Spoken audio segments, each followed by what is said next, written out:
ঈদের ছুটি শেষে আজও রাজধানীতে ফিরছেন মানুষ।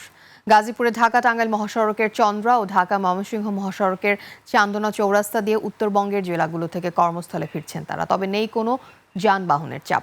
তবে অতিরিক্ত ভাড়া নেয়ার অভিযোগ রয়েছে যাত্রীদের। এদিকে অতিরিক্ত যানবাহনের চাপে ঢাকা টাঙ্গাইল যমুনা সেতুর ১৩ কিলোমিটার পর্যন্ত গাড়ি চলছে ধীর গতিতে।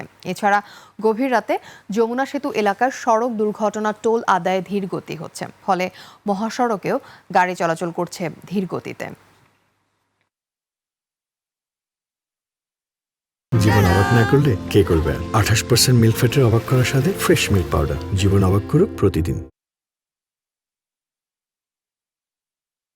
যমুনা সেতুর এইদিকে আর কি ক্লিয়ার, যমুনা সেতুর ওই পারে আর কি অনেক জ্যাম ছিল। নর্মাল ভাড়া হচ্ছে 600, বাড়তি ভাড়া 850 টাকা, 800 টাকা দিচ্ছি। সিরাজগঞ্জ পার হয়ে যমুনা সেতু এই জায়গায় প্রায় 2 ঘন্টার মতো জ্যামে আটকে ছিলাম। আসলাম, এমনি ভাড়া আছে 1200 আর নিচে 2200 টাকা।